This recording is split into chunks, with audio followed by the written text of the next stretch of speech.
Welcome, guys, to Basic Teen TV. We're a weekly podcast talking about Dawson's Creek is the first show that we're talking about. We're hoping that in future episodes we'll talk about other shows that came out in the 90s and early 2000s. I hate saying the word aughts. I don't like it either. Yeah, I don't like it. Tonight we're going to be talking about episodes 7, 8, and 9. And I have here with me my two favorite co-hosts. Introduce yourself, ladies. I'm Cindy. I'm Victoria. And they are always so excited to talk about some Dawson's Creek. You can hear it in their silence. Mm-hmm. I mean, this was a 2 out of 3 snooze fest. I just can't wait for these fuckers to go off to college. Yeah, they're so close. They're so close. They're so close. I mean, I feel like high school is so played at this point. I mean, Andy peaced out. Bye. Bye, Felicia. Ooh, spoiler alert. Well, Thanks, Victoria. Well, we're talking about that episode right now, so... But we haven't gotten to it yet. What if there are people out there who haven't watched it? Then they shouldn't be listening to this show? First of all, there's no one listening to the show. Yeah. Hey, rude. Okay, fine. Your friend Gutman listens to it. What's her real name? Amanda. Gutman. Got my ass. She listens. She's so excited. Jen. She's so excited right We now. definitely have 2 people that listen. All right. Well, What so we're about doing this for them. All right. All right. So episode 7 is called You Had Me at Goodbye. Guess who's going goodbye-bye? Andy. Oh, shit. We just jump right into it, don't we? Yeah. I thought for some reason I just watched these episodes yesterday and today, so it's crazy that I've already forgotten the order of things, but I didn't think that Andy going away was the first episode we're going to talk about. Yeah, I'm following the chronological order. All right, of I things. apologize then for the spoiler alert shade. This first episode, I actually took a lot of notes because I had a lot of rants and a lot of little notes that started with LOL. And then it went downhill from there for the next 2 episodes. So let's point out I think there's just 2 major things, like 2 major plot lines that happen in this episode. One is Joey's peer recommendation essay. What is the question? A recommendation from the person who knows you best. And then the other big storyline is Andy leaving Cape Side. Yeah, so Andy's been playing hooky from school basically because she's too embarrassed to go back to school because in the last episode she took some ecstasy at a rave and the EMS had to take her away, and that means it's the end of her social life as we know it. I mean, come on, who hasn't that happened to? All of us. We're all fine. Who hasn't been carted out of a party on a stretcher? Come on, guys. So, I mean, did you really party? Did you even go to the party if you didn't leave on a stretcher? Exactly. How much fun did you have if EMS didn't have to show up and wheel you out? So she's embarrassed to go to school. So all of her friends have been bringing her homework one at a time. So there's 2 subplots here. She's noticed that none of her friends are talking to each other anymore. They're all blaming Jen for Andy's OD incident. Even though Andy is like, it's cool and it was my fault and don't blame her. I, literally fucking took the drugs right out of her pocket and everyone's mad at her. And then the rest of them aren't talking to each other. And then also her dad's like, I'm really concerned about you and your mental health and your drug addiction that you have now because you tried ecstasy once. So why don't... Because you almost died, so you might be too afraid to try it again. But Right. none of that matters. And then with the pressure of college on top of all of that stuff, managing your mental health and having to go to classes, why don't we just take the rest of the semester off from high school, from senior year? Yeah, and he's like, oh, you have enough credits to graduate, which I didn't think was a thing. So I'm like, so she's already essentially graduated from high school, and now she's just taking additional classes for fun? I mean, I don't remember anyone in my class having enough credits to where the second semester of their senior year was just like a fuck it all. But No. I have heard of that before, of high school kids being able to kind of take these elective type classes their second semester senior year because they've gotten done with everything else. Yeah, and Andy's supposed to be like this overachiever. So she's so far ahead of the game that she can just And she's already take off gotten for half a year and she's not have to already worry about gotten anything at all. She's already gotten her acceptance from Harvard College. The infamous. So she knows where she's going to school. She's already pretty much a graduated senior. So her dad's just like, why don't you just go back to Italy where your aunt lives, right? Her aunt? Yeah. So I wrote in all caps, and it took up like half of the page, groan at the prospect of this. So because her dad talks to her and he's like, this might be the only time in your whole life for an opportunity like this. First of all, she clearly comes from money. I highly doubt that for the rest of her life, she'll never be able to afford or like take 2 weeks and go to fucking Italy, first of all. Secondly, what a way to waste the once in a lifetime opportunity going at 17 without a full understanding of like culture or what you're even doing there or the importance of it. No, she's already spent a summer there before. That was what he said. That's what her dad said. Like, Then how is this a once in a lifetime opportunity? Yeah, she's well, now already that done she- it. Well, I It's guess twice I mean in a she, lifetime when she opportunity. so maybe that doesn't ring true, but yeah, I mean he was like, I remember when you were there. I mean, she made a note. She's like, I was just a kid. She was like 11. So, you know, maybe what he meant was like, now that you're an adult or close to being an adult, like All you I know is any trip that I took in high school, I like had my little twist turn camera, and all of my photos were of like pigeons or like someone that looked weird and I thought they were funny and I took a picture of them. Like I wasn't actually understanding the importance of like travel. Well, and then also her aunt lives there, so she'll have a guide, you know, who knows the city, knows the country. I'm just saying it's 17. I don't really think you're like understanding the gravity and the Also, importance Andy's- of like also this once in a Andy's- lifetime thing. Also, Andy's character would also probably be considerate of all of that. Yeah. She's not you. She's not some like dumbass certainly teenager wasn't who's just gonna waste dumb. She's not some bitch from Baltimore Who's who's gonna gonna go waste to Italy to take pictures of pigeons and weird people. First of all, I never went to Italy. But the first time I came to New York, I was like, oh my God, this is so crazy. I'm in New York. Not really understanding like anything. at Well, all. I have been to Italy, and it was actually for a 2-week trip, but it was a school trip. So I went to an all-girls Catholic high school, and you could go to Rome for 2 weeks, and that took care of a whole semester of theology class. And I was not taking pictures of pigeons or weird people. I was definitely taking Your loss. pictures of the art and I was architecture, taking, Melissa. yes, the art, the architecture, my surroundings, this beautiful place, this beautiful city that I was in, you know, and the events that we were a part of. But I think Andy's character would definitely not waste her time over there. True.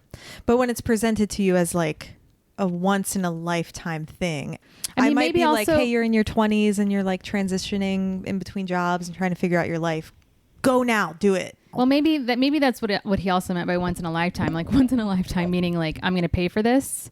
You don't have to worry about anything financially, because probably the next time you're going to want to go to Italy, it's on you. Yeah, my thought was like, just go. And then she's like debating. She's like, well, I'm gonna miss, senior year. It's the best I'm time going to miss of your prom. I'm going to miss graduation. I'm like, no, you'd be back for graduation. Yeah, you come because back you have for- to walk. come back for that. Come back for the ceremony of graduation. and like, I don't know, you're too embarrassed to go to school anyways. So just go to Italy. Well, I don't understand. Yeah, but my friends and like I mean, that was her whole drama, was like going to her meant or felt like she was running away, but then also like she is understanding what her dad is saying about taking care of her mental health and that taking a break from the pressures of the final senior year. And also because Andy, as we all know, is this neurotic character, just being super anal retentive about every facet of her life. Yeah, she was pretty annoying the last couple episodes. I think it Yeah. would be in everyone's best interest if she fucked off to another country. for Viewers 6 months. included. Yeah. I also guarantee though, if she went back to school, like she's super concerned that she's like so embarrassed about what happened at this rape. I guarantee if she went back to school, no one gives a fuck. Because you know what they were doing? They were also fucked up. Well, I mean, I guess I can understand because shit like that can spread in a high school really fast. I remember one time the like popular kids would always have major parties on the weekends. And I remember, and I wasn't a popular kid, so I never got invited to go to these parties. Oh, I know. They would have them in this. So they called them Trinity parties. There's a river in Dallas, the Trinity River. It runs through Dallas, and they would have parties at this river. And I guess wherever they were at, there were train tracks nearby, like high up train tracks with like boulder rocks. They were down below and whatever. I don't know. I wasn't there, so I don't know. you never went Because I never went. got invited. You're right. You're like, I only heard about the rocks. But this girl comes into class on Monday in crutches, and she has a cast from ankle to like her hip. And I was like, holy shit, what happened? And so her whole entire story went around the entire student body, that she was so fucking wasted that she was climbing up these rocks and fell and broke her leg. And what I can only assume, because that cast took up her entire leg, was in multiple spots. Like she just like disintegrated her entire leg. This is why you don't climb things when you're drunk. Just like stay on the ground. But just to prove the point that like, even if you weren't there, or even if you might have been so wasted that you don't remember being at the party, that you'll probably hear the story in the hallways. I know I've been coming to the defense of Andy a lot in both your arguments here, but I'm just saying, like, drama in high school spreads fast, man. I guess that's true. Yeah, I mean, yeah, the word would spread, but does anybody care? From her perspective, it wouldn't have mattered that whether people cared or not, but just the fact that people knew, and Yeah, no, you're right, because she's got such a squeaky clean image. So like if it was me, I'd be like, yeah, that happened, LOL. Yeah, and being that squeaky clean girl, whether it was people changing their minds about her in a good way or a bad way. Didn't she like cheat on the SATs though? Didn't that get around? So She's been fucking up for a while. She's the one who ultimately stole the answer sheet. She don't have the squeaky clean image she thinks she does. Yeah. Yeah, people already hated her. Yeah, so nobody cares. It's like, so you know what she should do? She should just fuck off to Italy. yeah, get out of Problem here. solved. So bottom line is, she should just fuck off to Italy.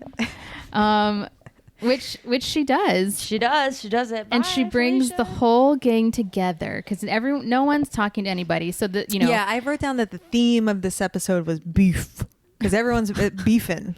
everyone is beefing. Well, So they squashed the beef. They did squash the beef. yeah.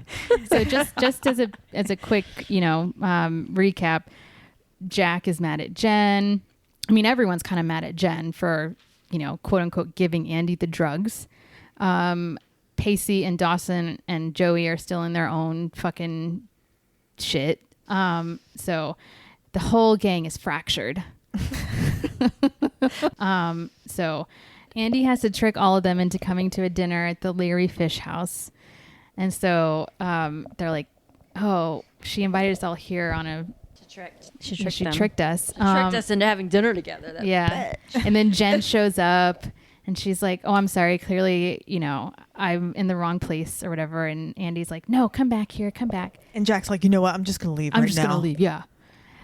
And so Andy starts crying. My eyes rolled right out of my head. I'm like, Jack and Jen, quit being fucking little bitches and sit down with your friends and have some fucking dinner. Shut the fuck up. That's basically what Andy says. Yeah. Because they're like, no, I'm going to leave. No, I'm going to leave. Shut the fuck up. So annoying. Actually, it was so annoying that during So Andy's annoyed. speech, Andy gives the speech. I had to walk away. I actually my had gosh. to poop. So I went and I pooped. And then I came back into the living room and I was like, oh, she's still Still going. talking. I was like, but I feel like I can sort of piece together what happened. So I got the gist of it. She was like teaching them the importance of friendship and being in each other's lives. Yeah. She's like, you guys see each other because you know what? You don't got me anymore. I'm going to Italy. Fuck you. And everyone's crying. Like Yeah. even the guys. I saw Dawson like tearing up. You could see little tears in his eyes. And Joey's like wiping away tears as she's talking. And Jen, of course, is just like, Like, I'm sorry that I took 2 tablets of ecstasy from fucking Drew Valentine, the villain du jour, and showed them to Andy, and then she was like, let me look at them, and then she And ate then them. I'm sorry she snatched one and then like took it without me knowing. Yeah, and I'm like, what are we even talking about here? Why is this an issue? And then magically, Dawson has his camera and a tripod and a flash. Wait, did he? I didn't even notice Yes, that. Did this he was bring my them? because favorite he bring part. because at the Did he very bring those things with him? we didn't see him bring them with him. Maybe he just keeps them at the restaurant. I guess. So he has it all set up and they get a little family picture together and it's so funny. So they're all kind of like lining up or whatever. And Andy is in between Pacey and Dawson. And at the last minute, she wraps Pacey's arm around Dawson's shoulder and then sidles over next to Jack. And then Pacey and Dawson kind of look at each other like, And they're like, okay, yeah. and they're like, our bond is strong, bro. And then they just accept their bond and the brotherhood. And then they just like lock arms and pose for the photo. Yeah, it's really. And then what plays? Oh So my the photo, gosh. the camera takes a picture and then it like turns into a photo and sort of like turns sideways on the screen. And then you hear, I will remember you. I wrote that down. I was like, oh my God, Yeah. they busted out the Sarah And they McLachlan. played that song. I'm gonna like- I'm gonna actually say that I think that song started playing before the picture. It did. Okay. It lasted like they that played the whole entire scene. song. Yeah. But as soon as I heard it, I was like, oh shit. But that song was like quintessential end of high school for me because it's sort of like, I mean, let's see, I graduated in 2003, but they were still like playing that song at school dances or whatever, or like after graduation. Do it da da. You know that song, Victoria? The same Sarah McLachlan song? Yeah, Will You Remember Me? Don't let your life pass you by. Oh, right. Okay. What's the The next lyric? song. I know the lyrics. I know the song, but you just did a da da Yeah. da da, and Because that's what they do. They go, I will remember you. And then it goes, da da da da da. Will you remember me? Okay. Da da da da. Don't let your life pass you by.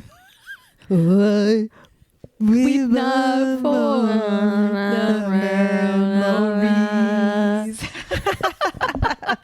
I sang that damn song in the shower because it was like, because they played it for like 10 minutes of the episode. So that I was taking a shower and I was just singing it. and then they kept that song playing through the credits, which this kind of got me at the end. No, me too. This is the only, okay. Did you I cry want to too? preface this point by saying this is the only moment in all of Dawson's Creek that I have watched where I had an actual reaction where I was like, oh my God, no. I did too. I The mean, actor. I've reacted to a lot of previous moments in Dawson's Creek, but this one got me. I was like, what? Yeah. No. The actor that plays Andy's dad, David Dukes, died that year. That year. Right. That's And they the just only- like popped it in at the end of the episode. That's the only Yeah. note. That was the only takeaway I had from this episode, really, because I was like, oh, because he was in that episode. He was in that episode. So I guess that's the last episode that he was in. that he was in. How'd he Yeah. die? Did anyone look this up? He had a heart attack while filming Red Rum, which is a Stephen King movie filmed somewhere. So he died during production of that movie that year. But I wonder if they're going to address it in the show, or if they're just going to go I off know. to college, I know. and we just will never see We'll him again. never see him, because or- we've never seen their mother, Andy and Jack's mother. The writers, if they really want to do like good on David Dukes, they should write it into the series and like have a funeral for the character as opposed to just like never addressing his absence. Yeah, just pretending like he never existed. yeah, they're like David Dukes, R.I.P. Moving on. I mean, we'll find out. I mean, he doesn't show up in the next two episodes. It was I don't know. I mean, he probably just wasn't slated to be in any of the episodes because he's only in every like fifth episode. Or Right, something. yeah, So he he's- probably just like wasn't in, and then they put that tribute to him at the end of this episode because that was the last one that he actually appeared in. yeah. So I guess we'll find out if they do close his character out some way. That really kind of broke my heart a little bit. It broke my heart, period's too. coming for sure, but dude. I feel like it would have That's broken my heart regardless. That's what I blamed my emotions on too. I'm like, well, Melissa, you're PMSing right now. Your period's coming, so this might not have gotten you if it weren't so close. All right, so then let's go back and talk about Joey's thing, which I mean, we could probably get through this pretty quickly because I feel like Andy's leaving was the real driver of this episode. So Joey's thing is this is weird because I never had to ask a friend to write one of my college essays for me. I think I was thinking about this too, and I don't remember getting like peer. That's what they called it. Yeah, a peer reference recommendation or recommendation. Yeah, I think I got like teachers. those are normal because if that were me, if I were Joey, or I mean, no, not even if I were Joey, but just being a normal high school kid, like having to go through and write my own college essays and then have one of my friends be like, can you write another college essay for my application? That's a very good point that you I'd make be because like, fuck you. I have like 10 other college essays that I need to write for my own fucking application. Very valid point. And I wrote in my notes, because it was supposed to be person who knows you best. And I wrote, if I received that request, I'd be pissed that the friend who gave it to me didn't know me best. Like, you're putting the burden on me writing an additional assignment for you. If you knew me best, you'd know I don't fucking feel like doing this for you. So clearly we don't know each other as well as you thought we did. I mean, and I guess we are talking about fiction here. So of course. Yeah. And they had to keep that storyline going. Right. Yeah. So of course, Joey is like having a crisis about it. Because she's like, I don't want to upset Pacey, but I mean, Dawson is the one who knows me best. He kind of is, though. But he kind of is, though. So Joey is like having trouble because, you know, Dawson is the one who knows her best, but she doesn't want to upset Pacey because she knows Pacey would get mad. It's going to be beef. It's going to be It's beef. going to cause beef. Beef. So she asks Dawson, and he originally says no because, of course, he's still like butthurt. I thought that was pretty shitty of him. I'm like, Me too. Just write the fucking essay, you piece of shit, crap asshole. But then what makes him change his mind? I forgot. I guess maybe it was the Andy leaving dinner thing. Yeah, I think it happened after the beef was squashed, and then he realized that there are more important things than his beef. Than his broken heart. Yeah, than his broken heart and his beef with Pacey. That's how this whole episode, I was like, fucking snooze fest. Just go to Italy. Just write the fucking essay. Let's all move on with our lives. You guys are going to have way bigger and better things to worry about when you get into adulthood. I mean, it only gets worse from high school so on. if you're having a crisis now, God help you when you're 30. Yeah. No, for real. Like, things get more exciting, but they also get more dramatic. Yeah, things get way worse. Way worser. Way worser. There was one scene that I wrote, LOL. It was when Dawson walked up to Joey on the pier and he was like telling her that he changed his mind or whatever, or maybe he like wrote the thing. And then he was explaining why. And the way they had the camera angled, it was like a close up. It kept being a close up on Joey's face and a super tight close up on Dawson's face. And then she was like, oh, thank you for doing this for me. And then it panned back to him and he was like, yeah, whatever I can do. And then he stepped aside and right behind him was Pacey. But it was like how they filmed it, because Pacey was just like standing there as if they were standing in like a Rite Aid prescription line or something. Like he was standing there that whole time, just like totally still, while Dawson and Joey were having this back and forth, and he was just standing there like a fucking creep directly in line with Dawson. That's why Joey never saw him. Yeah, he was waiting. He was waiting in line to talk to Joey. I mean, because that's a popular bit. That's what happens. All the boys line up for Joey. Oh my God. And so, like, you know, of course, Pacey's pissed. He's like, why didn't you ask me? Why didn't you ask me? Oh, yeah, that. He was like, when do I get to be the person that knows you best? And I'm like, in 10 years, asshole. You guys have only been dating for 3 months. And also, like, Chill Joey the had fuck to. out. Also, Joey had to remind him, like, you know, when we were growing up, you know, as kids and up until recently, you didn't really like me even. Yeah. Like, you thought I was an annoying bitch. So, like, you didn't clearly you didn't know me that well. You know, I was just like Dawson's annoying friend Joey. You know, so you can be that person in 10 years when we've been together.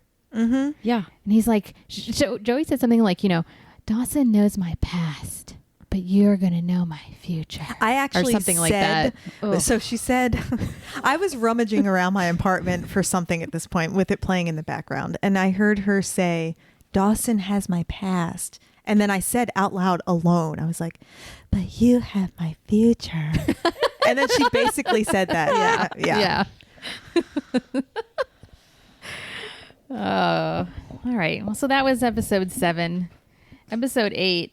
Episode 8, come on, was kind of a fun one, wasn't it? I thought it was a fun one. Oh, Yeah, man. and it was Cindy a break- hates the fun it was episodes. it was a breakaway episode where they had some fun. Guys, the page of notes for this is 3 sentences long. I could barely pay attention to this one. From the very first scene, I knew this one wasn't for me. I hate the stylized, quirky episodes. I like them though. I like when they break away from the usual bullshit. I do too. I mean, I thought this because they hadn't done one in a while.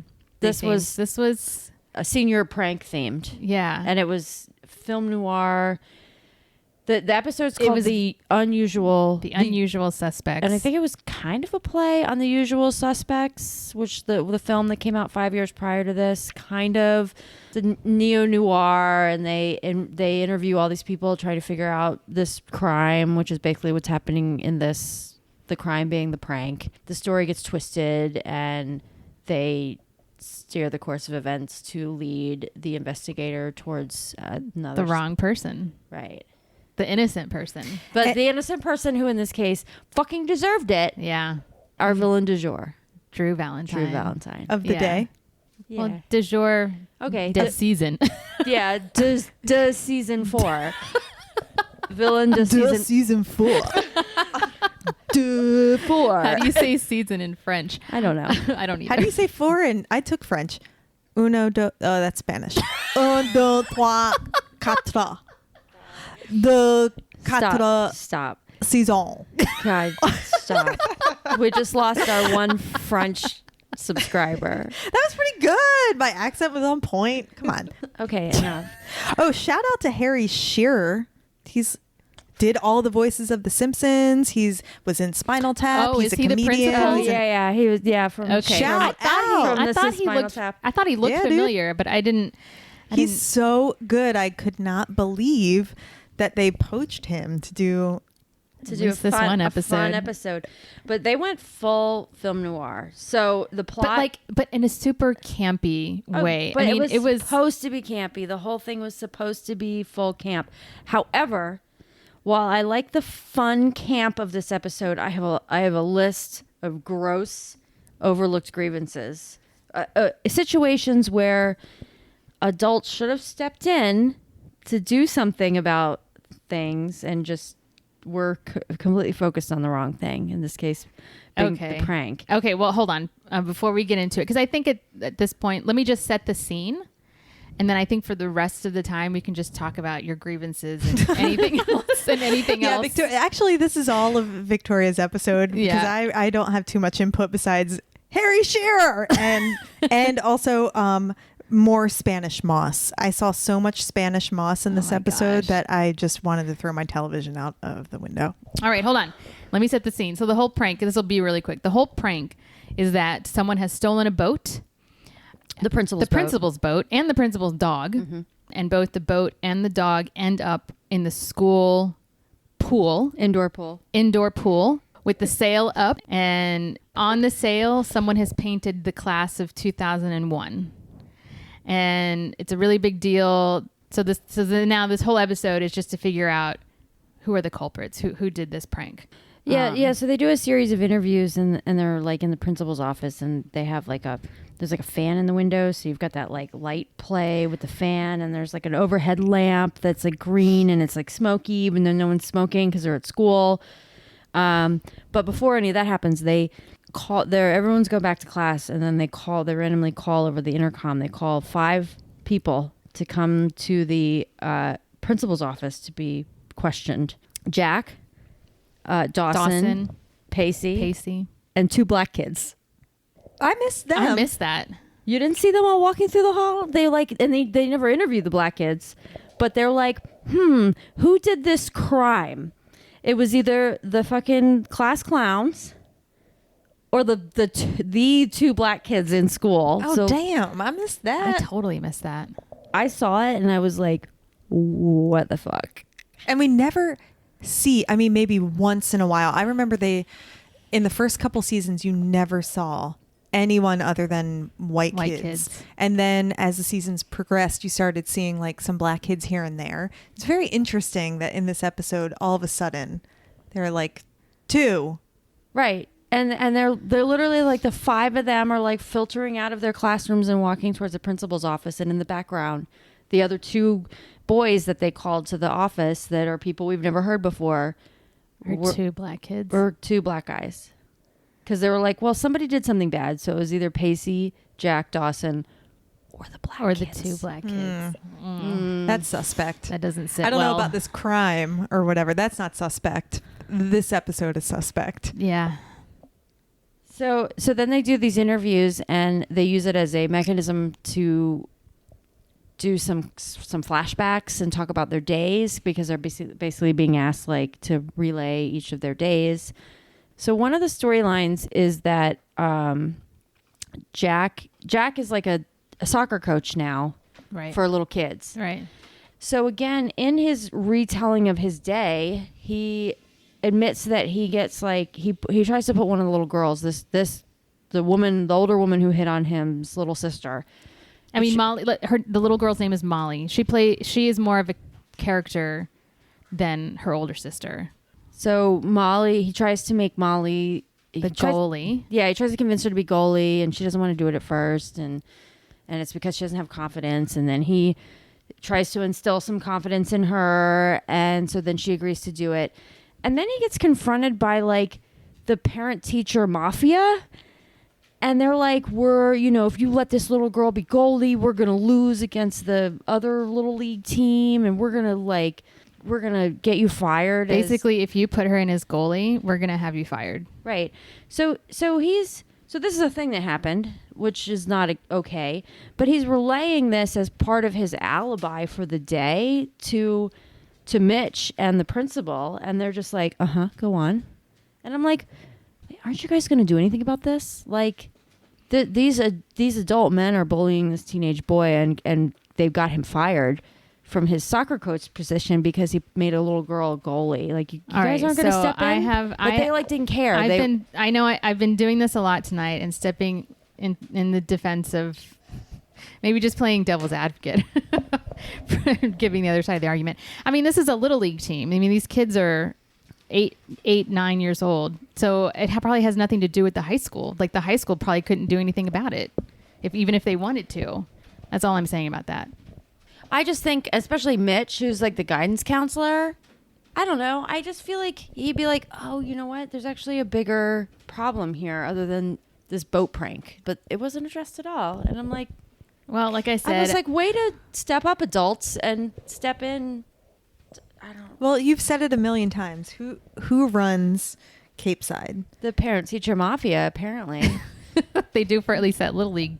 I mean, team. They literally, and it was so cheesy. The way they like literally marched across the field. They were all wearing sunglasses, you had the boss who was the one talking to Jack. Yeah, he did all the talking. He made the demands, and like his cronies. But then you had like men behind him who were like twice his size. Yeah. They're like, these are the guys who get their hands dirty if you don't do what I say. I was like, how much money do these guys have riding on this little league game that they're that concerned? Yeah. Like my big brother, Matthew, he doesn't even have kids young enough, but he has grandchildren, his grandson, who he's had to like get in between parents who have started getting into each other's faces. And Matthew's had to step in to try and calm things down. I'm like, Matthew, why are you getting involved? Yeah, just sit this one out. Sit this one out. He's like, well, but his point of view is just like, it's just stupid that this even happens. You know, like these are kids. Just calm the fuck down. I just think there's some bigger issues at play that need to be addressed that nobody's paying attention to. But that's all. And I wouldn't. That like is the homo- entire show. I know, like the homophobia and the sexism. Yeah, I don't know. I don't remember the 90s being this gross, but apparently they were disgusting. So anyway, what's your next grievance? Oh, so yeah, so another part of, and again, you're gonna give me the same argument, but so Dawson has been Mr. Brooks's indentured servant this last couple of episodes. So part of his alibi is that he was out at Mr. Brooks, like cleaning out his study or some shit like that, and Pacey's sister. Gretchen. I want to call her Hannah. I want to call her Hannah, and I don't know why. Her name is Gretchen. And she has really big boobs. Yeah, she's got big gazongas. I'm just going to negate the point that I'm about to make right now. Great. But yeah, so at some point Gretchen comes to like pick him up, and Mr. Brooks is like, "Oh, why don't you're just leaving. You're going to go like hang out with your hussy or something." Like he makes a lot of derogatory comments about Gretchen, who's just outside being like, "Get in the car."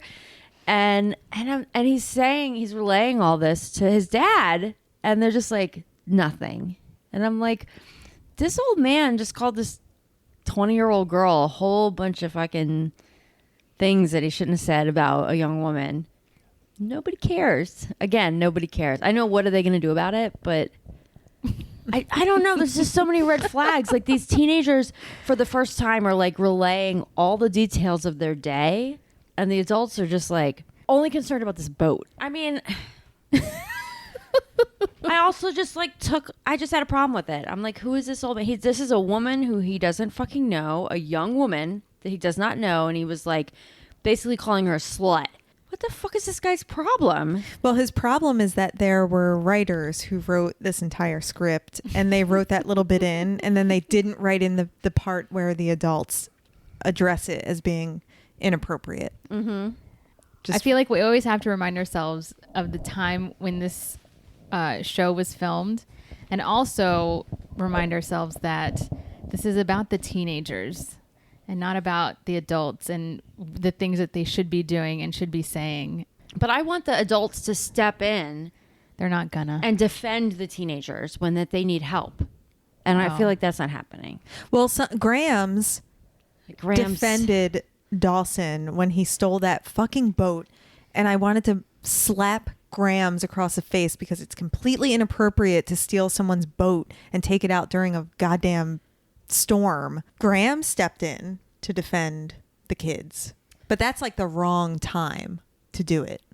No, you're right. And now I'm thinking about the timeline because I think there's a Grams thread in the last episode that we overlooked, which is a little bit important. At some point, Drew Valentine confesses to the principal and Mitch what they did with the ecstasy. I used a sailing analogy. I said Drew is sinking the ship with Jen on it. Right.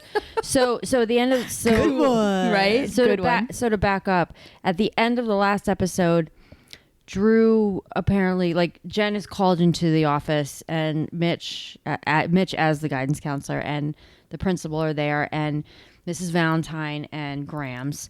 And she's like, what's going on? And then she turns around and Drew's like in the back of the room. And he was like, I had to tell them what we did. I had to confess. He said, I told him about our mutual experience with ecstasy. Yeah, I thought that line was really funny. Fucking Our gross. Do you know what? mutual Oh, experience. I wrote a line down too, but it comes a little bit later. Because so Jen walks into this ambush, right, essentially. And Grams is just like really upset. And they decide to put down on them 100 hours of community service, which really gets Jen upset. I'm like, it's just 100 hours. I wrote down, hang on, 100 hours of community service, NBD. If we calculate this at 1 hour per day, like normally you would do an hour per shift, right? That's 3.5 months. Also, every kid, like, I don't know if you guys had to do this, but it was either in middle school or high school, you had to do a certain amount of community hours. You had to. My senior year, I had to do, I think, 150 that I had to complete within the year. It's like a half an hour to an hour. Yeah. So if we, I did an hour like once a week. What? Or maybe it was 150 over the course of a summer. Like I had to get it done before graduation. So it was probably the summer after junior year. And you could choose how you wanted to do it. Right. Like mine was I assisted my teacher with like setting up before class. So that was like 30 minutes. Right. Yeah. I did like an hour. It was either once or twice a week, an hour at like it wasn't a school, but it was more than a daycare, but it was like a community thing, you know, because it was in, you know, kind of a low income level neighborhood, you know, so it was more like community outreach. Community center type thing. Yeah. But I think I did, like an hour and a half once or twice a week. But 100, if you did an hour per day, that's only 3.5 months of having to do an hour a day. But this 100 hours really upset Jen. Like she was bawling. She's like, it's jail time. It's essentially jail time. Well, I don't think that was the thing that she was upset about, and the thing that upset me is that she came in there and they wouldn't let her fucking open up her mouth and speak. And anytime they're like, "What do you have to say for yourself?" and then Drew would start talking, and then they'd be like, "See?" And I'm like, also, this Miss Valentine fucking pisses me off. Oh no, she's a see you next Tuesday. Oh, huge.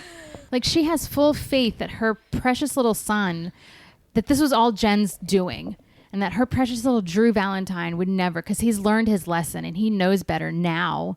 I'm like, God, woman.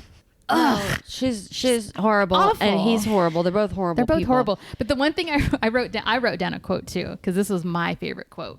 So Jen's like, am I gonna be able to say my piece before we get down to punishment? And Drew says, "It's not about punishment, Jen. It's about prevention." God, he's such a fucking piece of shit.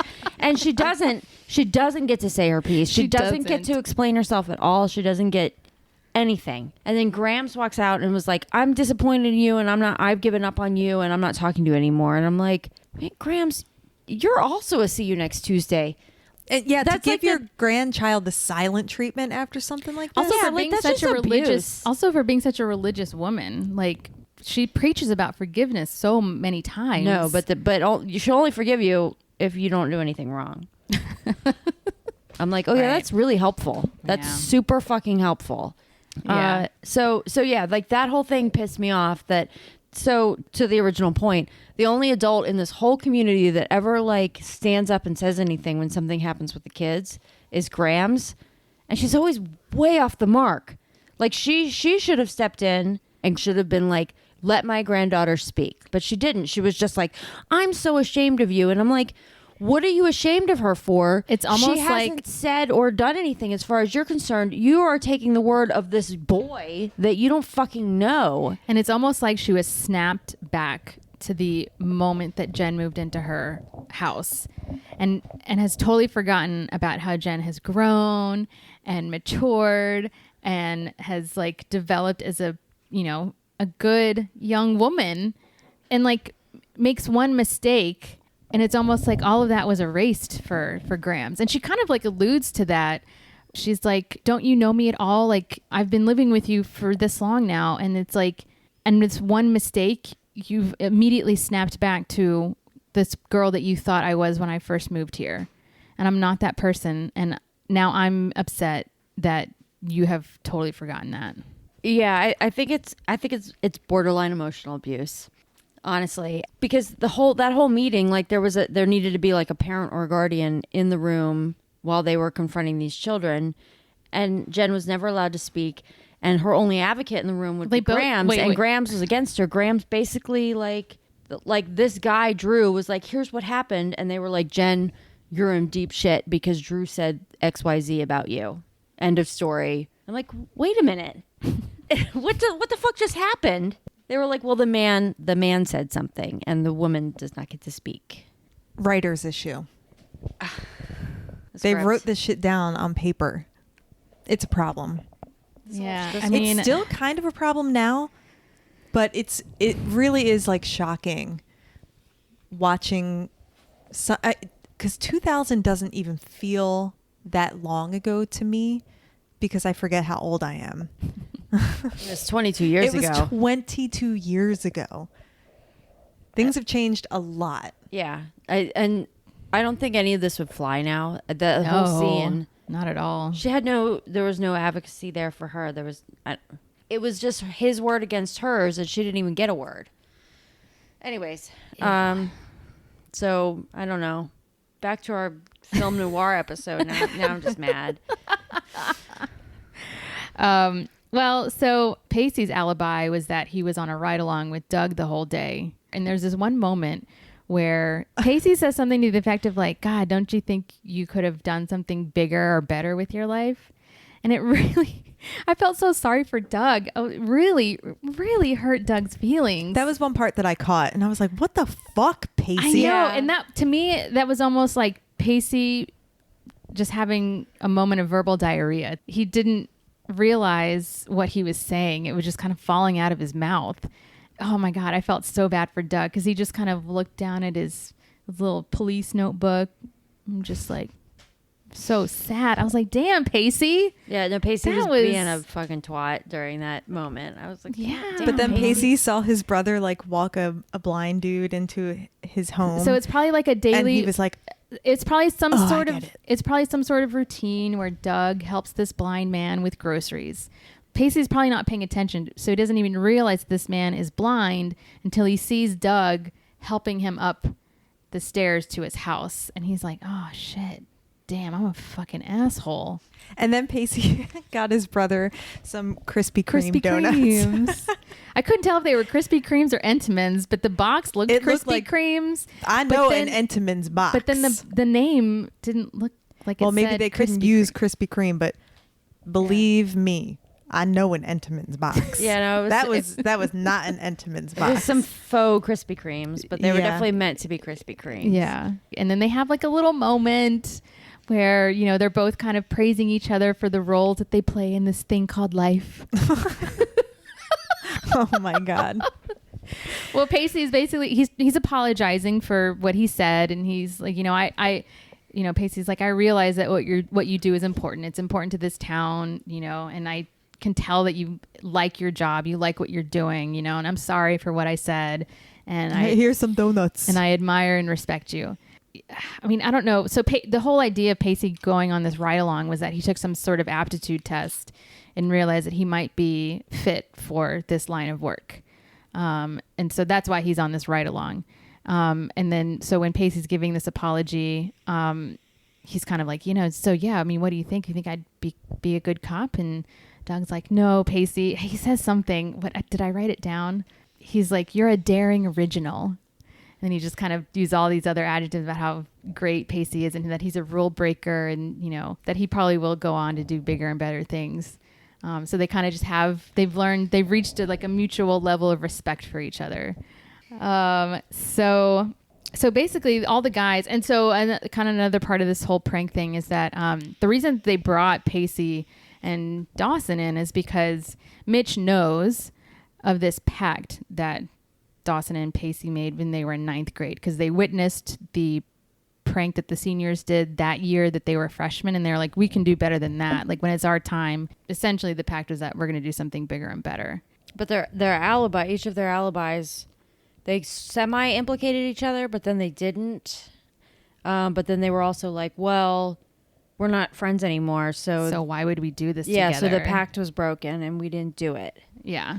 But what they do end up doing in their giving their alibis, in addition to all the pain points that I mentioned already, Drew Valentine makes an appearance in all of their alibis. Keys. He had Dawson's keys. Dawson had lost his dad's keys, and Drew somehow ended up with them. And then, like, Drew was also with Jack at the hardware store because they were working on some sort of school project together, and they had to pick up some paint. So they were able to, like, implicate Drew as the one picking up the paint, and Drew being the one, since he had Dawson's dad's keys, as being, you know, having the keys to the school. And then I can't remember. Pacey was like, I'm done with the ride along. I'll get a ride with Drew. Because someone had called in about a stolen boat. They show up and Drew's already there, you know, looking for this stolen boat. So that's how Drew was in Pacey's alibi. So it's already nighttime, and Pacey's like, thanks, Doug, for this ride along. It's been a great day. I'm going to catch a ride with Drew. So Drew unknowingly gives Pacey a ride to some unknown location. And we don't even know if any of this stuff is true. This is just the story. This is the story that they're weaving. and they're never implicating Drew. None of the three guys ever say They're not outright implicating him, Yeah, but they're but- definitely placing him at everyone's Yeah, each of them is like Location. inserting him into their alibi for the day. Right. So then the principal on his own is like, okay, your boys are dismissed. And Mitch is like, they are? And he's like, yeah, I I know exactly who who did it. He's like, I've been watching whatever, insert popular crime drama of Yeah, the what era. was that show? I forget. And so the principal had woven together the real narrative based on the context clues from all their stories and decided that Drew Valentine had done it. He gets brought in and they were like, you're suspended for 2 weeks. 2 whole weeks. And he's like, ooh, that's worse than the 100 hours of community service that Jen got. And his mom slaps him upside the head. Yeah. And then he laughs. He's like, Well, he's such a fucking piece of shit douchebag. I'm surprised he wasn't the one that should have been a cop on his aptitude test because he's that kind of bully. have we decided in previous episodes, is Drew attractive or really unattractive? I mean, he could be an attractive person if he wasn't such a douchebag. That's true. I mean, we're not supposed to find him attractive because he's an asshole. I don't know. I don't remember exactly what leads into this, but Joey comes to the Leary house looking for Dawson. Somebody tipped her off that maybe it wasn't Drew Valentine, or like, oh no, he says something like, "Tell the boys, yes, tell the boys that's that it. karma caught up to me." The boys, and she's Right. like, "What boys?" And he's like, "You're fucking boys." Because karma was like a key word they kept using throughout this episode. Okay. Because they were like meeting up with Drew for karma. They kept saying the word karma. Okay. Like each person in their story. So then when he told Joey, he was like, karma finally caught up with me. I don't know why he's from like Long Island now, but he is. So that tipped Joey off. So she's a little confused, and she's obviously, I guess, she's going now to Dawson's house to figure out what that means. And she comes into the house and immediately runs into Mitch. And Mitch says something like, Tell Dawson, I Dawson, know, I and know. Congratulations. right, yeah. Like that's when she gets it. She's like, oh, he did it. So she gets into Dawson's room, and you see Pacey and Dawson in there, and they're putting everything into a big old industrial-sized black trash bag. And then right at that moment, Jack comes tumbling through the window. He's like, God damn it, it's hard to get up without the ladder or something Yeah, he like that. said it's a bitch to get up here. And I was like, have they been saying bitch on this show the whole time? And I didn't know, but Did he's he? like, it's a bitch to get up here. Oh, in this did he say ladder. that? I didn't notice that Yeah. he said that. And then he's like, guys, what is she doing here? So Joey's like, so it was you guys, wasn't it? It was so nice to see the whole crew back I together. know. Again. Also, yeah, it's also like the boys are back in town. Yeah. Because like the three of them haven't been friends in a while, and like suddenly like they got to rebond over a caper. So then they're like, yeah, well, we didn't do it.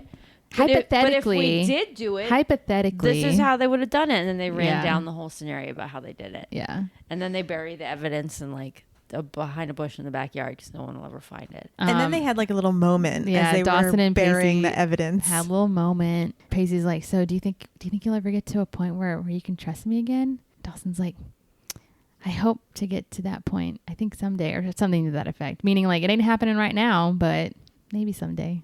And then I thought Pacey said something like, you like broke my heart, bro. I thought he said something like that. Oh no, there was probably. some moment where he was like, "Oh, it was like my fifth worst moment of my life when you stopped talking to me." And then Dawson was like, "Well, it was my number one worst fucking moment of my life when I walked out on my back porch and saw you fucking Kissing my Fingering my girlfriend. Ew. Yeah. No.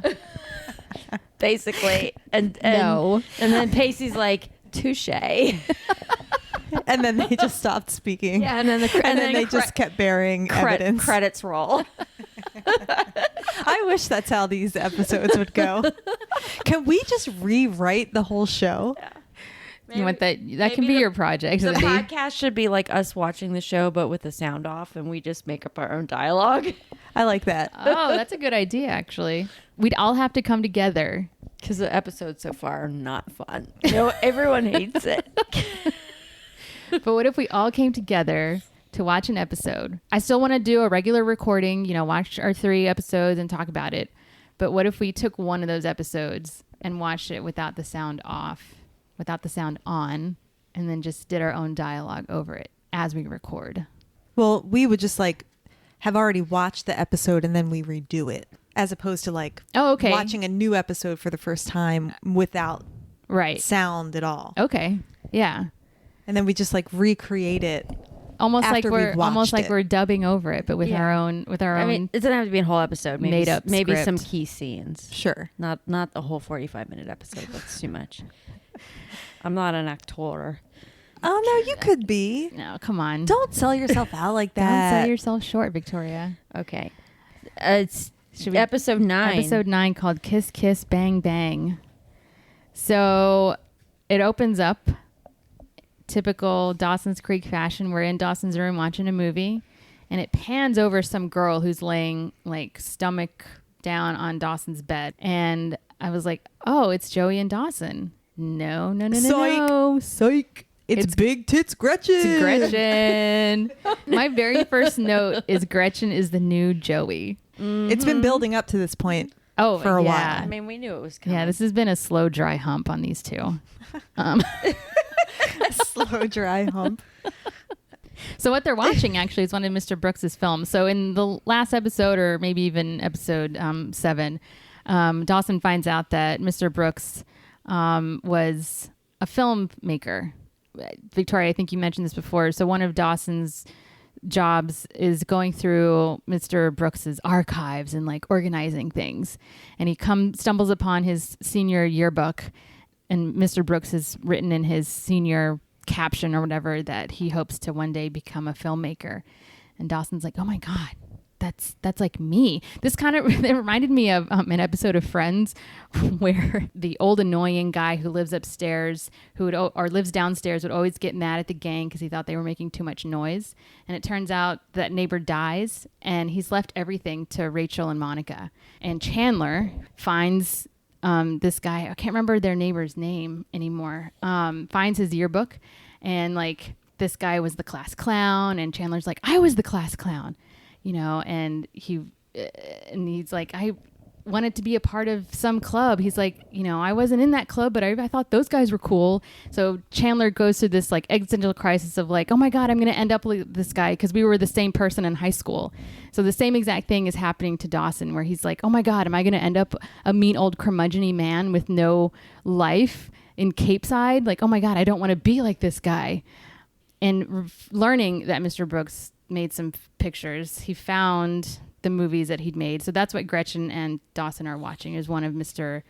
Brooks's films. And she hates it. She's She's like, what the fuck did you just make me watch? And he's like, no, you don't understand. It's about love and loss and life. And I think he said it was, I can't remember how he summed it up. And she's like, well, you know what? Quentin Tarantino did it better. And then Dawson's like, well, you know what? Quentin Tarantino got inspired by people that came before him. And I was like, I will side with Dawson this one time. All filmmakers are inspired by filmmakers before them. This is what Dawson said about Mr. Brooks, or at least his film. Mr. Brooks's film is a heartbreaking work of staggering genius. That's what he said. What's staggering genius as opposed to just genius? I don't know. So genius that you lose your balance, fall over. Oh, okay. So stagger around. The person watching is staggered by the genius as opposed to the genius staggering. Right. I was a little confused. Maybe. Okay. Maybe. What happens after that? I mean, basically Dawson is just on a mission. They have a conversation right after they watch it, and after talking about the staggering genius, Gretchen is like, well, what about you, Dawson? You used to be an unstoppable filmmaker. That's what she said. And now you've sort of hit a brick wall. And I was like, unstoppable filmmaker at the age of 15? Because he's 17 now. And she's like, what happened to your inspiration? And you used to talk about, and she listed all these filmmakers. And now you just don't do it at all. Yeah, he's not unstoppable. He's made 2 films, one of which was a Blair Witch Project ripoff. So yeah, And are you making films if you're 15? Is that No, a you're film, just like or are a you making like a TikTok. project? Yeah. Yeah, that's like the 2000s version of a talk. Like, yeah, you made some TikToks. Good on you. You're not an influencer though, so keep at it. So I think basically what they're trying to get at here is that there's like parallels between Dawson and Mr. Brooks, because he kind of has the same heartbreak that Dawson is going through still, apparently. Oh my God, they get to that at the end of this episode. Because, Yeah. I mean, let's just hit on this topic because I think there are maybe like one or two other big kind of like huge storylines in this particular episode. So Dawson is really just trying to figure out like Mr. Brooks's inspiration and like, or why he quit filming. And, you know, Mr. Brooks is really closed off. He doesn't want to talk about it. He's getting annoyed that Dawson is like prying into his life. Dawson is being annoying though. Just like showing up. He's showing up at his lunch. Yeah, and I thought it was really weird. I thought it was really weird that he was eating sea bass and chili. I'm like, that does not sound like an appetizing Is that what he was meal. eating? Yes. Gross. He's like, Dawson, I just want to sit here and eat my sea bass and chili in peace. What dish is that? I know. What is even that dish? Hello, poop sesh. Definitely. God. I rewound that scene to make sure I heard him correctly. I mean, Sea bass and I chili. like both. Right. No, individually. Yeah. Same. But together? Is the Ooh. sea bass like in the chili, or is the chili topping a fillet of sea bass? Unknown. There's this thing in Maryland. I think it's just Maryland, but it may be in the surrounding areas, like the Delmarva region. If you go to a diner and you get an entree, whether it be like a crab cake or steak or whatever, and you have your choice of sides, one of the side options is always applesauce. I don't understand it. It's fucking disgusting to me to get applesauce as a side. And I've brought this up to my mom before, and she's like, "I don't know, it's just people like applesauce." And I'm like, "Okay, you're not helping me figure this out. What's wrong with applesauce? Why do you want it with dinner?" I don't know. It's like a Polish thing. You get applesauce with your Sure, maybe- pierogies and your pancakes. So maybe that's what it is, because maybe there's like I think there is a Polish history. Maybe I was gonna say in maybe Baltimore. Maybe it's not like an American regional thing, but like a European thing. Yeah, and I think it's almost used as a sauce. It's not something you just like eat with a spoon. Oh, you like put it on your food. In Baltimore, it's like a dish on the side of your entree that just contains applesauce. Well, I mean, yeah, but don't you put it on the food? No. Or you just eat it? You don't dunk it? No, there's no Dunkin'. I mean, I've never seen anyone Dunkin' their mashed potatoes in their applesauce. And that's the thing. People get like steak and a side of mashed potatoes and a side of applesauce, and they're just like, we're getting sidetracked now. Yeah. Yeah, sorry. I just had to bring up the applesauce thing when we were talking about sea bass and chili. I don't think that's that weird. Being from the South, that is definitely a weird thing. I don't know. I It just don't- doesn't make sense to I me don't think mentally. it's that weird. I think that's a Southern thing. Applesauce and green beans. Maybe it's not a Texas thing, but I don't know. Virginia, North and South Carolina. I don't know. Applesauce. Okay, maybe. I mean, maybe That's that. normal. Maybe that's South. Yeah, it's maybe it's a Virginia, South Carolina South, but not a deep South thing. Listen, can we get our two listeners to like just actually weigh just in text here. me? You don't even have to Cindy just because our text two me. listeners are Cindy's friends. Just text me. Let me know your thoughts. So, anyways, But sea bass and chili, though. Back to sea bass and chili. I'm just trying to make a way to. right. That's where this whole bring it back conversation around. got off tangent. Thank you. It's I would try it though. Sea bass and chili. With the applesauce on top? No applesauce. But I would try it. It's really bizarre. It is bizarre. So throughout this whole episode, Dawson is just really trying to just get Mr. Brooks to open up, and he's having a hard time. And Dawson is kind of given a, what's the word I'm looking for? Basically, there is something, he's turned in his college application, his final college essay for this application. And the question is, why do you want to be a filmmaker? Apparently he's applying to, where is he applying to? UCLA. Oh, I thought it was USC. I thought it was USC too. I think it was USC, the film school at USC. And apparently, that's not real, right? That's a fictitious I don't know anything. film school. I don't think there's a film school in South Carolina, University of South Carolina. Is that what USC means? University of Southern California. Oh. Oh. The major USC, I'm pretty sure, is the University of Southern California. I'm gonna just quickly look this up. But also now. they've used fake university names the whole. Yes, USC, the major USC that most people are going to recognize as being USC is the University of Southern California, which makes sense because that's out in California, where TV and Right, I where guess TV that's- and filmland exists. Okay, this explains a lot. Okay, good. I was very confused, thinking, I guess I was just like watching the show, and I've been so obsessed for all of these episodes with the Spanish moss. And also, this episode is December because they're having a holiday The party. Leary holiday party. And every time they're outside, I keep seeing like lush greenery. And I'm also like, Jesus. they're not wearing like super heavy coats. No, of course not. Like, no one's because dressed they're actually appropriately. filming in. Is it North Carolina North or South? Carolina, yeah. So I guess Carolina was like Right. on the You- brain. You got confused because you know that it's actually not filmed in Cape Cod. It's actually filmed in the Carolinas. Yeah, so I was like, of course, So you Dawson were- would stay local and go to University of South Carolina with their prestigious film program. So his Goddamn college idiot. essay question is, why do you want to go to film school, or why do you want to be a filmmaker or something like that? So he writes what he thinks is a great essay. His college counselor turns it back to him and says, this essay sucks. You didn't answer the question, rewrite it. And so now his plan is to, he thinks that he's going to find inspiration in Mr. Brooks in learning why Mr. Brooks left the film industry, why he quit making films. He thinks that that's going to help him answer the question and rewrite the essay. So Dawson is just like pecking and pecking and pecking at poor Mr. Brooks. And Mr. Brooks is just getting super annoyed with him. This poor old man is just trying to like sit in his house on the outskirts of town He by was just himself. trying to live He's- his quiet little life. He's basically released Dawson from his indentured servitude and is like, fuck off, I don't ever want to see you again. And Dawson's like, no. Dawson keeps showing up, and not only does he show up, but he just lets himself in. And he's like, I live here now. Yeah, he was like, I knocked at the door, but I didn't hear anyone. And old man is like, Oh, so that was just an invitation to come on in? Yeah, he Yeah. was like, then you should have left. And he was like, no, I let myself in instead. And I'm like, yeah, no, if you knock on my door and you don't hear anything, leave.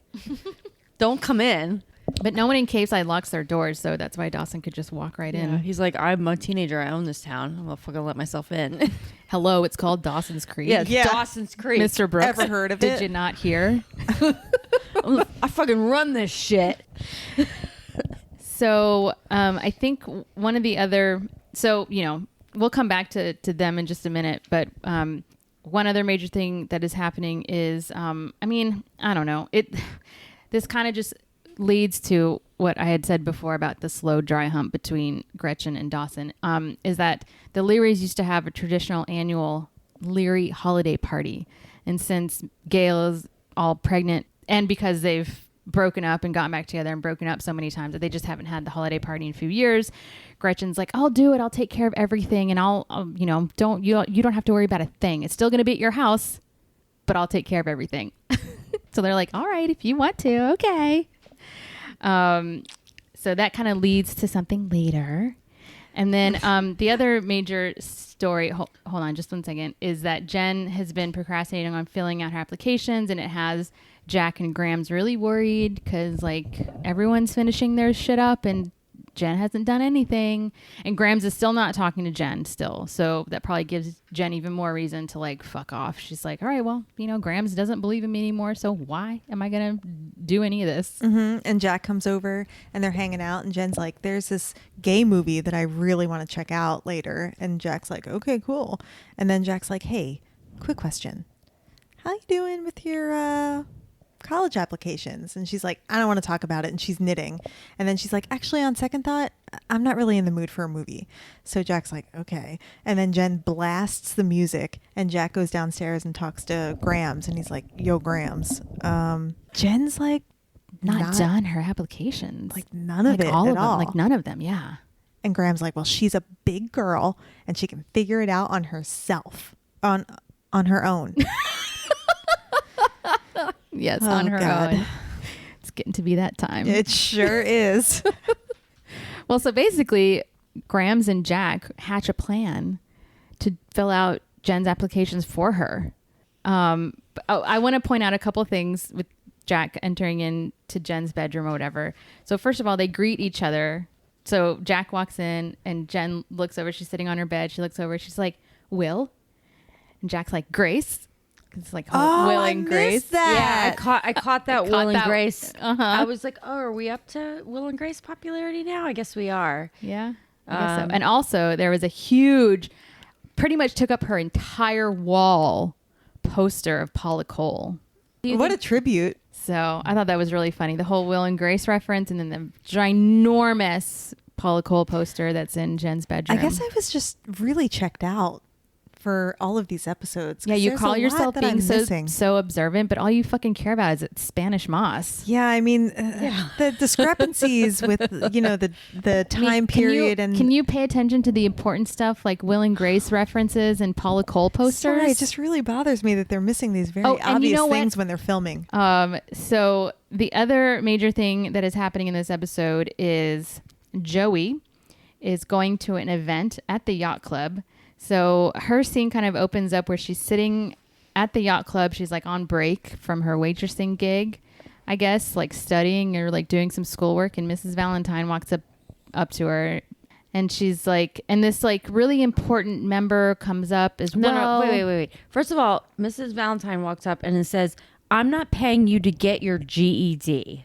She's fourth in her fucking class. She's also in the same school as her son. But also, she's still in high school. So Yeah, she so- hasn't even graduated yet. You get your GED if you fail out. exactly Or drop out. Exactly. So this and then this is another instance of a grown ass adult bullying a child, and everyone's like, "That's cool. That's okay. That's just how it goes." And she also says, she's like, I ran into your sister Betsy at the pharmacy. I'm assuming she was picking up some birth control or contraception. No. What she says is, "I saw your sister Betty or something." She calls her Betsy.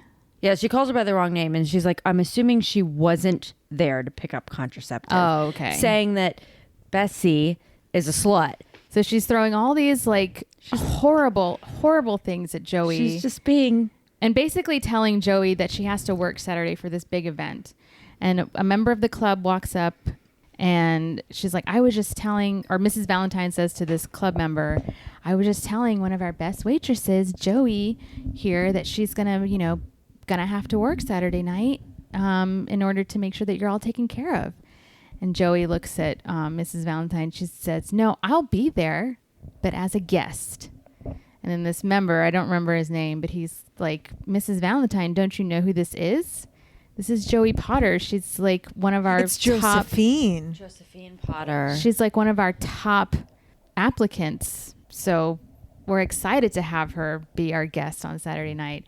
And Joey just looks at Mrs. Valentine with this like, gotcha, bitch. Yeah, like, fuck you. See you next Tuesday. Exactly. And so Mrs. Valentine is like, okay, I see. Yeah, and then Joey's like, you know who you could get to fill me in? Your son. Drew. He's not doing anything, Who we right? haven't decided if he's like attractive or not. Is he attractive or really hideous? Oh my I can't gosh. figure it out. So Joey, of course, wrangles Pacey into coming to this little dinner soiree thing. And it's dinner time, so everyone's sitting down. And the guy is like, I read on your application that you're really into the arts. Have you ever been to the Guggenheim? And I immediately thought of the Guggenheim right here in New York City. Me too. I was like, oh man, it's been a long time since I've been there. And Joey says the same thing. She's like, oh my God, I've never been there, but I really wanted to go to New York. And Drew, is there. And he's like, he's talking about the Guggenheim in Balboa, Spain, right? And I was like, what? What is this Guggenheim in Spain? I actually Googled it because I was like, is there one in Spain? I'm confused. Yeah, I was really confused. I had never heard of this Guggenheim in Spain. But then Pacey jumps in and he's like, oh yeah, I've seen it. It looks like a big artichoke. And so the guy is like, oh, Pacey, have you been there? And he's like, no, my brother Doug is into architecture. He's an architecture buff. And I've seen it in one of his coffee table books. And yeah, it just looks like a big old artichoke. And it makes the guy laugh. He's like, you're right. It does look like a big old artichoke. Sorry, Victoria just showed me something. So the actor that plays Drew Valentine, I was just looking up a picture of where he is now. I was wondering what you two guys are doing Where over there. are they now? He's an art gallery. A gallerist? But Gallerist. I want to put a warning out there. If there is anyone listening who felt even remotely close to me, this is going to make the decision for you. I mean, I think he's more attractive as an adult man than as a teenager. He is a man that would probably benefit from a full beard. Because when you don't have a chin, a beard gives you face shape. But yeah, actually, he's not. He's definitely more attractive as an older man. So Pacey is kind of like blowing these people away with his wit and his charm. Yeah, he's like schmoozing. He's schmoozing hard. You know, this prominent club member owner who was raving about Joey is now raving about Pacey. You know, you can just see it in Joey. She's like freaking out. Because she hasn't said a word. She hasn't said a word. She's been very nervous and quiet. And it's late in the evening, and they go out onto the outside of the yacht club and onto the veranda or whatever, and they get into a little fight. And then the guy, I wish I could remember his name, whoever this guy is, this booster, I'll just call him that, comes out, and he wants to introduce Pacey to the dean of the university or the dean of the college. And Joey is just upset that he is stealing her spotlight, kind of like raining on her parade, and stealing her spotlight. And a couple scenes later or whatever, we see Joey crying. She's just like bawling her eyes out. And this booster guy comes out and is like, Joey, what's the matter? Or like, what? And she just kind of like pours her soul to this man. Like, I don't fit in, and you know, I don't know how to act. I don't know how to be, and all this stuff. And this guy just admits to her, like, you know, well, you know what Pacey's been doing this whole time? He's just been like singing your praises. And how he's like grown so much having known you, and he's like a better person for having you in his life. Right, yeah. So they come back inside, and they're in front of this fireplace where the glow of the fire is just hitting them beautifully. And they talk it out, and Pacey's just like, don't you ever think that everything that I've done tonight is only to lift you up? And he says something, I wrote it down too.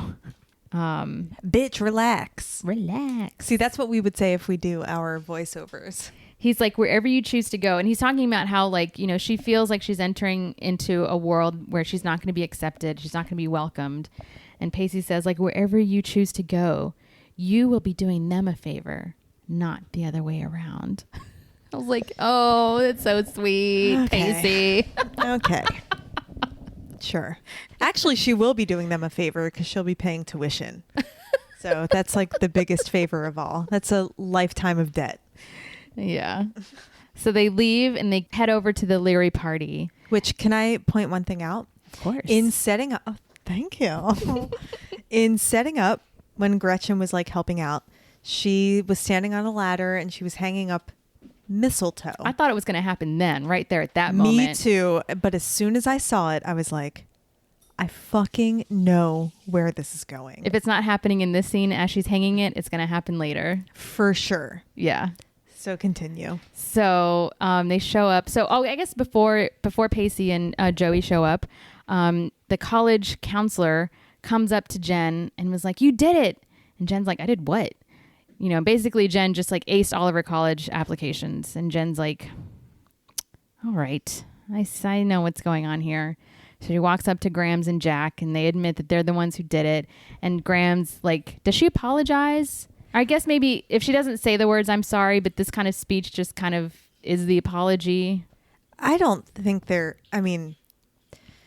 Jen should be the one apologizing. I would have loved to have two people, an adult and a friend of mine, do all my shit for me. Well, I'm just saying, like, that Grams hasn't been speaking to Jen right. this whole time. And now she's, you know, working through forgiveness or something.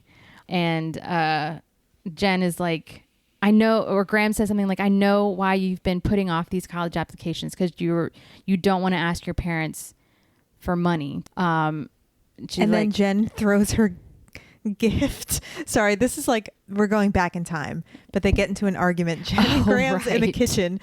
So a whole bunch of presents arrive at Graham's house, and it's all presents from Jen's parents. Yeah, and then Graham's is like, the only reason why you're not applying to college is because you don't want to ask for your parents' help. And then Jen takes her wrapped gift from her parents, and she was like rummaging in the fridge earlier, and she throws all the gifts in the fridge. Yeah. Yeah, and the camera angles from like the cameras in the back of the refrigerator. Yes, She's inside like, the fridge. She's like throwing them in a fit of rage. I saw that and I was like, what just happened? And then they like cut to the next scene. And Fuck it, I'm going to refrigerate this jewelry. Fuck this shit.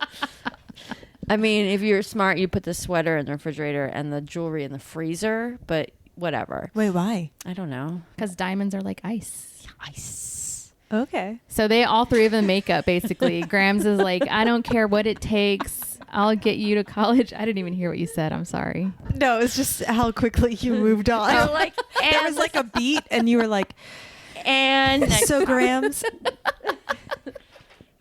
Trying to keep us on topic, guys. So basically, all three of them make up. yeah. So now we get to the moment where Pacey and Joey leave their fancy dinner party and they come to the Leary holiday party, and they've barely made it through the front door. And then, like the scene before that, Gretchen and Dawson are just serendipitously underneath the mistletoe, unknowingly underneath the mistletoe. Yeah, they're just standing in the doorway. They're just talking, having a conversation. chit-chatting or whatever. Mr. Brooks strolls by and he flicks the mistletoe and tells he's to like- Dawson, like, he's why like, don't you just go ahead and kiss her already? Why don't you two sluts get it over with and fuck right now? Yeah. That's exactly what he says. And so as they are beginning to engage in this kiss, Oh, yeah. Well, Gretchen initiates it because then, yeah, Mr. Brooks is like, why don't you two just fucking get it over with and kiss already? And then Dawson's like, ha, ha, ha. And then so funny, Mr. Brooks. Gretchen is like, I guess we should just do it. Do it. And she's kind of like, they've set the scene for this from the beginning of this episode, because she's hanging the mistletoe, like when she's prepping for the party and she's hanging the mistletoe, and she says something like, you know, it's tradition, we have to hang this. And Dawson's like, oh, I didn't think you were such a traditionalist. Okay, let's hang the mistletoe. And then that whole mistletoe scene happens where Mr. Brooks is like, why don't you just kiss and get it over with? So as they begin to engage in their kiss, Pacey and Joey walk into the party. And of course, at the same time, I mean, I guess it makes sense they'd see them at the same time, but they witness Dawson and Gretchen's first kiss. Yeah, and I think And they both have like stunned looks on their faces. And I knew it was coming. I knew this kiss was coming. Oh, yeah. From the moment that she hung that mistletoe This moment has been coming since she entered season 4. yeah, this at the hardware store. Yeah, this Yeah. has been coming for like several episodes. Like I said, a slow dry hump this whole season. Truly. Yeah. But and then what? It just fades to the credits. Fades to the credits. Yeah. Yeah. But But I will say this But- thing. but- I watched the first couple seconds of the next episode. Of course you Wow. did. and it is addressed immediately. Of course it is. And then I stopped watching. Of course okay, it's going to we're be not gonna addressed. jump ahead. But they both Pacey and Joey have a problem with it. Obviously Joey, because she still has feelings for Dawson even though she's with Pacey now. I'm going to put And then I'm gonna, this is hold on a Pacey's- second. I'm going to make a bold prediction that Joey is not going to give a shit. That she's actually going to be happy that Dawson appears to be moving on. Right. Pacey is going to have an issue with it because that's his sister. Right. Here's my bold prediction. Okay. Pacey is going to feel a little weird about it, but not as weird as Joey feels about it. She's going to have an ish with it, and Pacey's going to be the one to have to like talk to her about how it's like okay and to let things go. And my bold prediction is that way because it would seem like it wouldn't be that way. See, that's the reason for my bold prediction is that it doesn't seem that Joey would be okay with it. People would assume that Joey's going to be upset. Like that's the easy assumption to make. But Pacey is usually like off the rails, like he can't handle his anger. Yeah. So my bold prediction is that he's actually going to be the voice of reason. He's typically the voice of reason. Like that's been mine and Victoria's position on Pacey this whole time is that he's been the voice of reason for the whole gang. But he's been a little unreasonable. I this mean, season he's been a little rash. yeah, Yeah. like the comment that he made to his brother that we were all like, Right. oh dang, Pacey, what? Yeah. Like, and then when they like him and his sister found the house to rent, and he was like, this is a fucking crack den, and she was like, it's really Yeah. not that bad, and they fix it up, and it's a really lovely house. It's nicer than my apartment, so I don't No, really it's know. beautiful. Yeah, I don't know what his fucking problem was. It has He's like shingled siding. It's like a perfect a beach house. porch that like looks over the water, and I'm like, this is a really nice spot. Yeah, because he's the one that has beef with Dawson. True, there's underlying beef there, but the beef has been squashed on the surface. Yeah, but Well, not a but- little bit. well, right. yeah, on the but- surface only, yes. Yeah, but when the surface beef was squashed, there was not the you're banging my sister. That beef wasn't introduced yet. That's familial beef. right. I mean, I don't even think it. I think it was on Joey's radar for the last couple of. Oh, yeah. It's been on her radar Yeah, for a she- long time. she knew this at was least, coming. At least since the rave. So she's prepared, but Pacey is fucking unaware, and Yeah, now Pacey has no fucking clue that this has been boiling. yeah. So he That's just true. walked in and saw his like sister sucking face with Dawson, and he's gonna be like, "What the fuck?" Yeah. Like I said, that's why All- I'm standing by my prediction. All the corned beef, so much corned beef. More corned beef.